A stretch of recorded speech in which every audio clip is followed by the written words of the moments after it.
जय हिंद, नमस्कार फ्रेंड्स। ज्योति क्लासेस में आप सभी का एक बार फिर से स्वागत है। हेलो दोस्तों, कैसे हैं आप सभी? आई होप आप सभी बहुत ही अच्छे होंगे, स्वस्थ होंगे, स्टडी अपनी कंटिन्यू कर रहे होंगे। चलते हैं हमारी आज की मॉर्निंग की क्लास की तरफ। सभी को सुप्रभात, गुड मॉर्निंग। देखते हैं आज के दिन क्या है कुछ खास। तो फ्रेंड्स, आज हो गया हमारा 14 मई की हिस्ट्री। हम देख लेते हैं कि आज के दिन कौन कौन सी घटनाएं घटी है। वैसे तो बहुत सारी घटनाएं आज के दिन घटी हैं, बट हम कुछ ही इंपॉर्टेंट पॉइंट्स को हमेशा की तरह कवर करेंगे, जो कि एग्जाम के पॉइंट ऑफ व्यू से इंपॉर्टेंट होते हैं। चलिए फटाफट दो चार पॉइंट आज की हिस्ट्री के बारे में देख लेते हैं।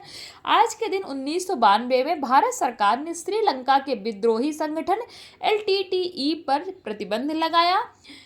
1984 में फेसबुक के संस्थापक मार्क एलियट जकरबर्ग का जन्म, यानी कि आज के ही दिन 1984 में फेसबुक के संस्थापक मार्क एलियट जुकरबर्ग का जन्म है और जन्म हुआ था। और 1848 में इजराइल ने अपनी स्वतंत्रता की घोषणा की। 1657 में वीर संभाजी का जन्म हुआ।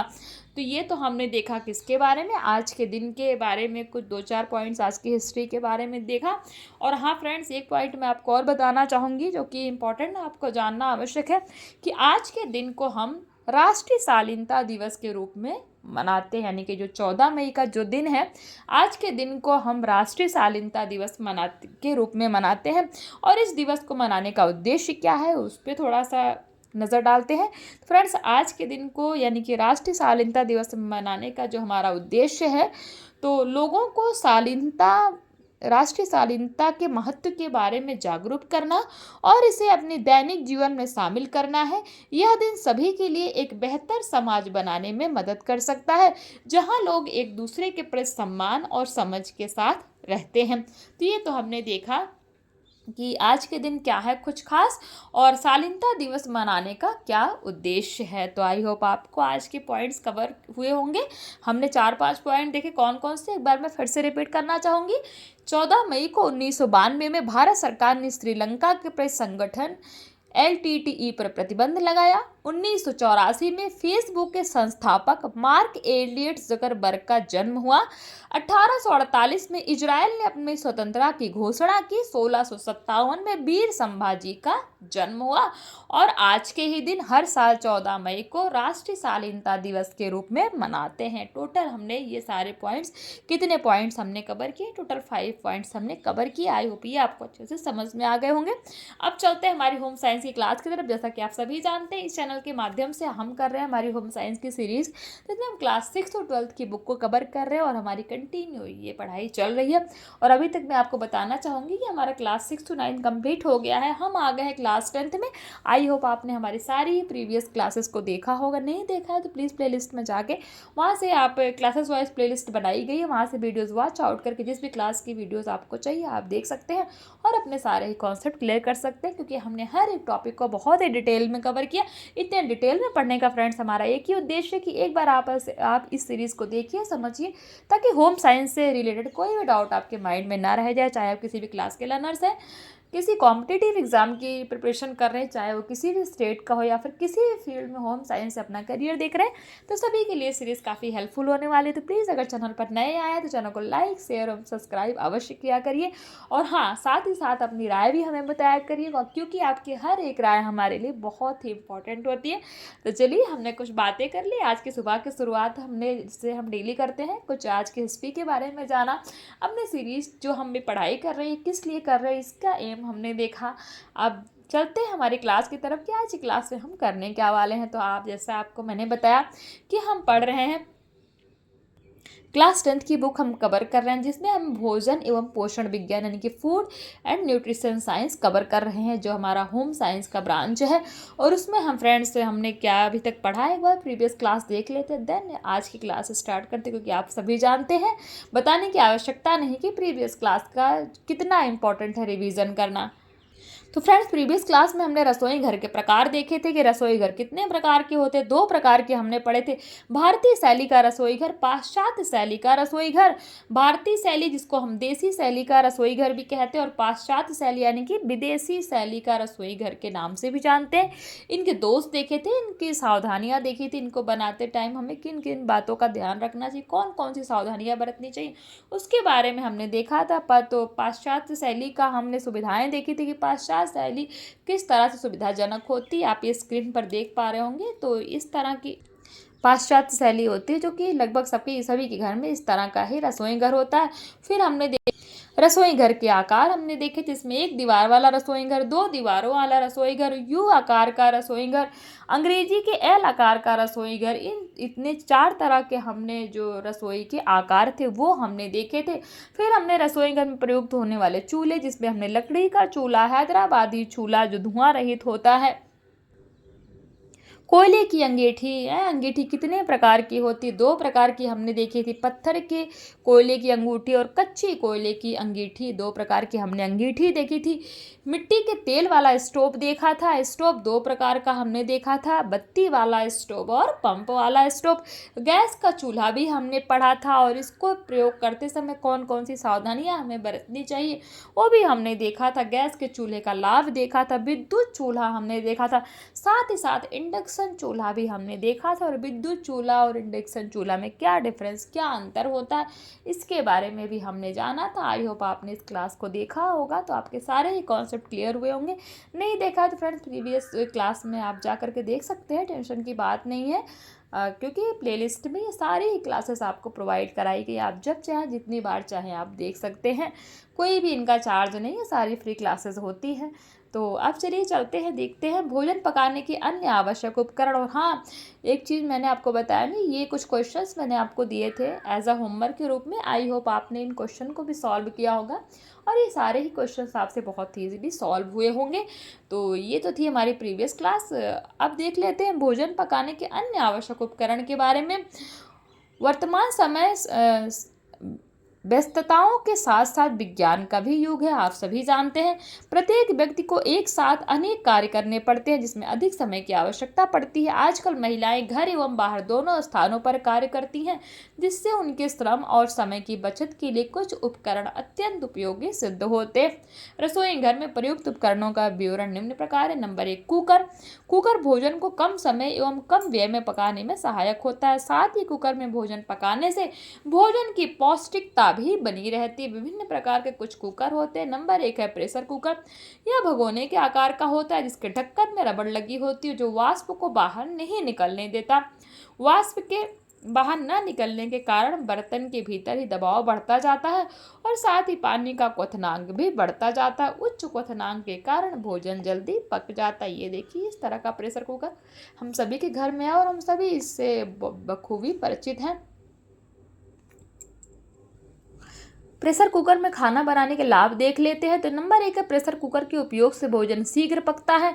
नंबर 2, इसमें खाना बनाने में खाद्य सामग्री के पोषक तत्व नष्ट नहीं होते। नंबर 3, इसमें खाना बनाने पर ईंधन की भी बचत होती है।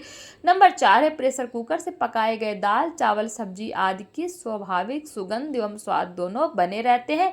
प्रेशर कुकर का उपयोग करते समय निम्नलिखित सावधानियां बरतनी चाहिए। कौन कौन सी सावधानियां देख लेते हैं। नंबर 1 है प्रेशर कुकर में खाद्य सामग्री के साथ जल की उचित मात्रा का ध्यान रखना चाहिए, अन्यथा भोज्य पदार्थों के जलने की संभावना होती है। नंबर 2, प्रेशर कुकर में 2/3 भाग से अधिक जल नहीं भरना चाहिए। नंबर 3, प्रेशर कुकर को चूल्हे पर रखने से पहले यह सुनिश्चित कर लें कि ढक्कन अच्छी तरह से बंद हो तथा रबड़ या गास्केट सही ढंग से लगा हो। यदि गास्केट टूटी हुई तो तुरंत बदल देनी चाहिए। नंबर 4 है प्रेशर कुकर में एक साथ 2 सामग्री बनाई जा सकती है, इसके लिए सेपरेटर का उपयोग किया जाता है। नंबर 5, समय समय पर कुकर के सेफ्टी वाल्व तथा भाप अवरोधक को साफ करते रहना चाहिए। नंबर 6, भोजन पकने के बाद कुकर को चूल्हे से उतार कर नीचे रखें और तब तक ढक्कन न खोलें जब तक कि कुकर के अंदर भाप का दबाव समाप्त न हो जाए, अन्यथा जलने की संभावना होती है। तो ये तो देख लिया हमने प्रेशर कुकर के बारे में और उनको प्रयोग करते समय कौन सी सावधानियां हमने बरतनी चाहिए और प्रेशर कुकर के लाभ क्या है, ये सब तो हमने जान लिया। जो दूसरे प्रकार का कुकर होता है आनंद कुकर, उसके बारे में देख लेते हैं। इसमें भोजन बनाने के लिए डिब्बे लगे होते हैं, जिसमें अलग अलग डिब्बों में चावल, दाल एवं सब्जी रखी जाती है। इसको गर्म रखने के लिए एक विशेष अंगीठी लगी होती है। इस कुकर में खाना बिना पानी के बनता है, इसलिए इसे जल रहित कुकर भी कहा जाता है। ध्यान रखिएगा, जो हमारा आनंद कुकर है इसका दूसरा नाम है जल रहित कुकर, तो ये आपको पता होना चाहिए। जल रहित कुकर को ही आनंद कुकर कहा जाता है और आनंद कुकर को ही जल रहित कुकर कहा जाता है। जल रहित कुकर क्यों कहा जाता है, कि इस कुकर में खाना बिना पानी के बनता है, इसलिए आनंद कुकर को जल रहित कुकर कहा जाता है। नंबर 3 है इकमिक कुकर। इस कुकर का आकार लंबे डिब्बे के समान होता है, जिसमें भोजन वाष्प द्वारा बनता है। इस कुकर के सभी डिब्बों में भोज्य पदार्थ रखकर 1/4 पानी भरकर बंद कर दिया जाता है। इसके बाद उसको अंगीठी पर रख दिया जाता है। इस कुकर में अंगीठी की व्यवस्था भी होती है।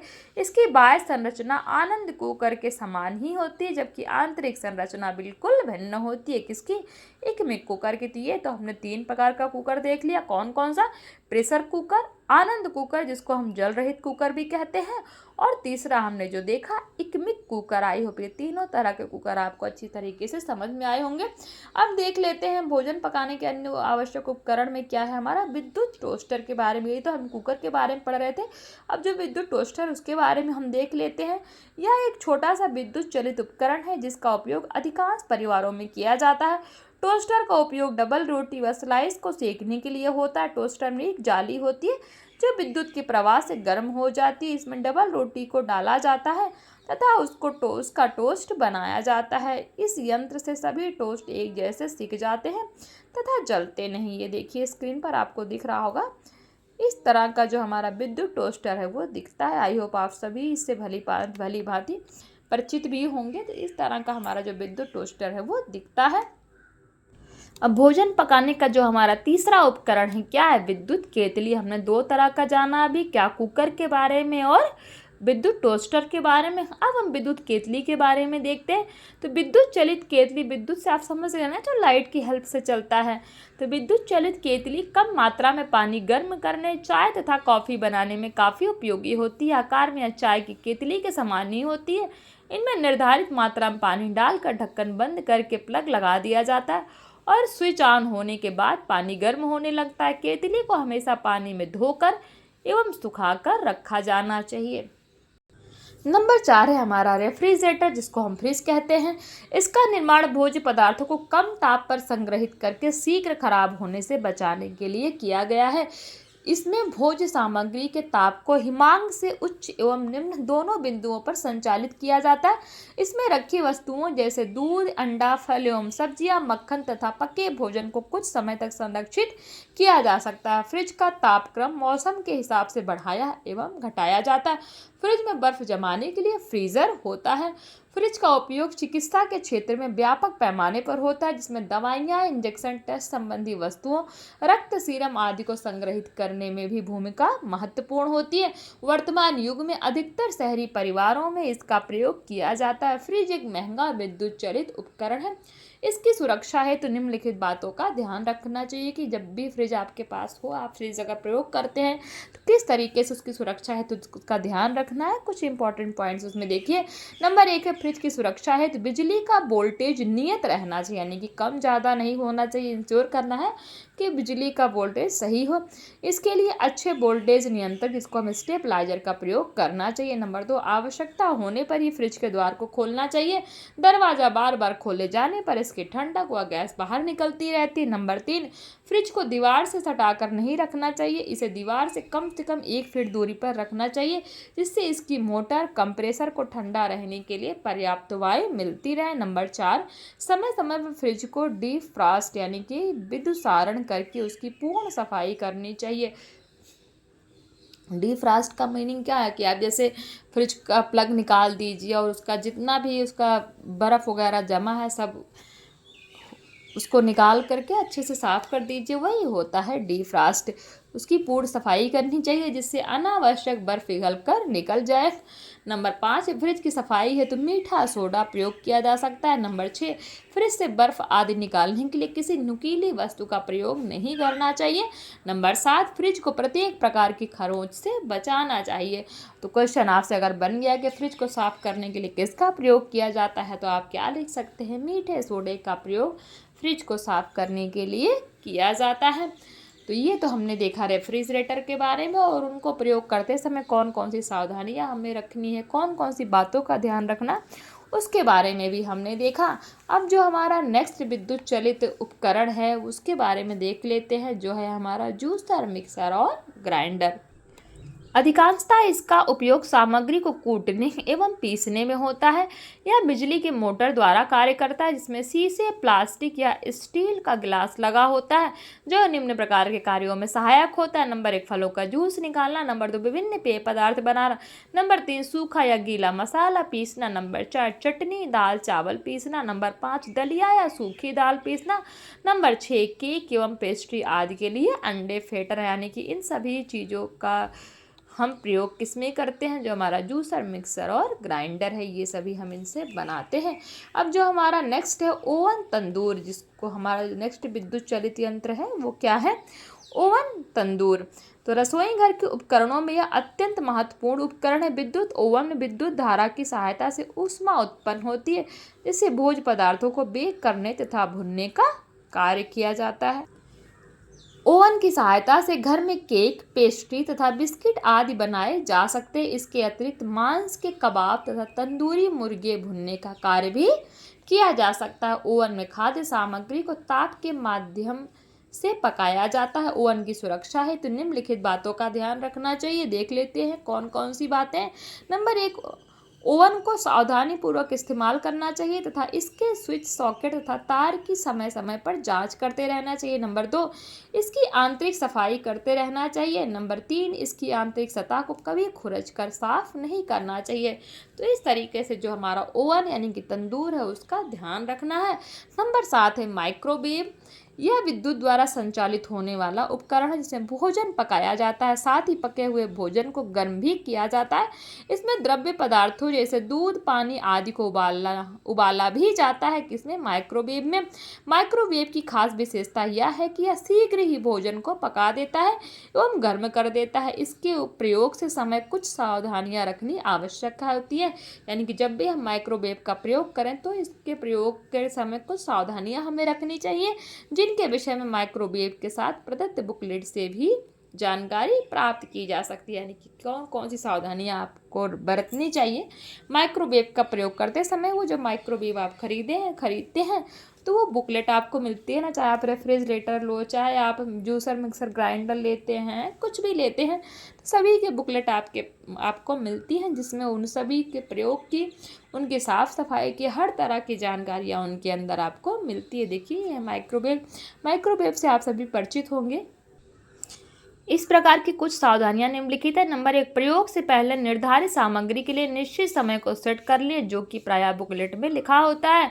नंबर 2, इसके अंदर धातु के पात्र नहीं रखे जाने चाहिए, क्योंकि धातु के पात्र में इसमें आग लग जाती है और यह कार्य करना बंद कर देता है। नंबर 3, इसमें केवल चीनी, प्लास्टिक या कांच के बर्तन ही प्रयोग किए जाने चाहिए। नंबर 4, उपयोग के बाद विद्युत का प्लग अलग रखना चाहिए। तो ये तो हमने देख लिया क्या माइक्रोवेव को प्रयोग करते समय कौन कौन सी सावधानियां बरतनी चाहिए। नंबर 8 है भोजन पकाने की रेंज देख लेते हैं। बिजली एवं गैस से चलने वाला बहु उपयोगी उपकरण है क्या? भोजन पकाने की रेंज, जिसमें विविध व्यंजन या भोज्य पदार्थ के लिए भिन्न भिन्न तापमान की व्यवस्था होती है। इसमें ताप मापने के लिए ताप मापक लगा होता है। इसमें भट्ठी की भी व्यवस्था होती है। भट्टी की व्यवस्था किसमें होती है? तो भोजन पकाने की जो रेंज होती है इसमें भट्टी की भी व्यवस्था होती है। यह देखने में आकर्षक होता है, साथ ही यह कम स्थान भी घेरता है। नंबर 9 है बर्तन धोने की मशीन। इस उपकरण का प्रचलन भारत में नहीं है, परंतु यह एक सुविधाजनक उपकरण की श्रेणी में आता है। गंदी प्लेटों एवं अन्य बर्तन इस मशीन के अंदर रख दिए जाते हैं। इस मशीन में साबुन के पानी से बर्तनों की सफाई हो जाती है, जिससे समय एवं श्रम दोनों की बचत होती है। नंबर 10 है गीजर। यह भी विद्युत चलित यंत्र है, जिसे पानी गर्म करने के लिए प्रयोग में लाया जाता है। इसे स्नान गृह एवं रसोई घर में लगाया जाता है। सर्दी के समय इस उपकरण की मांग बढ़ जाती है। उपरोक्त सभी उपकरण गृह कार्य को कम समय, कम श्रम तथा कम व्यय में पूरा करने में महत्वपूर्ण भूमिका निभाते हैं। इसलिए इस प्रकार के उपकरण गृह कार्य व्यवस्था के सहायक उपकरण माने जाते हैं। तो ये देख लिया हमने, जो हमारे टोटल हमने 10 पॉइंट कवर किए किसके अंतर्गत? तो गृह व्यवस्था के अन्य उपकरण के अंतर्गत गृह व्यवस्था नहीं, भोजन पकाने के अन्य उपकरण के अंतर्गत। ये सारे ही हमने 10 पॉइंट्स कवर किए। आई होप ये आपको अच्छे से समझ में आए होंगे। और ये देखिए इन्हीं से रिलेटेड कुछ क्वेश्चन 1 कहता है जल रहित कुकर से क्या अभिप्राय है। क्वेश्चन 2 विद्युत टोस्टर का रसोई घर में क्या उपयोग है। क्वेश्चन 3 कहता है फ्रिज के लिए अच्छे वोल्टेज नियंत्रक का प्रयोग क्यों करना चाहिए, यानी कि जो फ्रिज है उसके लिए अच्छे वोल्टेज नियंत्रक का प्रयोग क्यों करना चाहिए नियंत्रक का। तो आप बता सकते हैं, आप इसका स्क्रीनशॉट ले लीजिए। ये क्वेश्चन आपसे बहुत ही इजीली सॉल्व हो जाएंगे। तो आई होप आज की क्लास आपको समझ में आई हो। फ्रेंड्स गला थोड़ा सा ब्लॉकेज है क्योंकि मुझे जहाँ पे मैं रहती हूँ थोड़ा सा वहाँ का वेदर प्रॉब्लम है, तो रह के मुझे गले की प्रॉब्लम हो जाती है। अगर कुछ भी समझ में ना आया हो तो प्लीज़ बताइए, मैं आपके उस डाउट का पूरा सलूशन देने का प्रयास करूँगी। तो प्लीज़ जो क्लास अभी हमने की है मैंने समझाने का तो वैसे पूरा का पूरा प्रयास किया, फिर भी कहीं कुछ रह जाता है तो आप कमेंट करके पूछ सकते हैं। तो आज की क्लास यहीं तक, मिलते हैं हमारी नेक्स्ट क्लास में। और जो हमारी शाम को होगी इवनिंग में, यानी कि जो डेली आपको पता है ना हमारी मॉर्निंग टू इवनिंग 2 क्लासेस होती हैं, तो शाम को होंगी हमारी, जिसमें हम करेंगे रसोई घर की सफाई की आवश्यकता के बारे में हम पढ़ेंगे। तो ये आप तब तक करिए, क्वेश्चन सॉल्व करिए और कमेंट करके बताइए क्वेश्चंस आपसे इजीली सॉल्व हो रहे हैं या नहीं हो रहे। और हाँ फ्रेंड्स, बार बार कहती हूँ कि राय अपनी अवश्य हमें बताया करिए, अपने कमेंट्स दिया करिए, क्योंकि आपके हर एक कमेंट हमारे लिए काफ़ी इंपॉर्टेंट होते हैं। तो प्लीज़ अगर क्लासेस समझ में आ रही हूँ, कुछ भी इम्पोर्टेंट लग रहा है तो चैनल को लाइक शेयर और सब्सक्राइब अवश्य कर दिया करिए। चलिए मिलते हैं हमारी नेक्स्ट क्लास में, शाम की क्लास में आप सभी से मुलाकात करते हैं। तब तक के लिए जय हिंद, नमस्कार। हंसते रहिए, मुस्कुराते रहिए, एक दूसरे की हेल्प करते रहिए।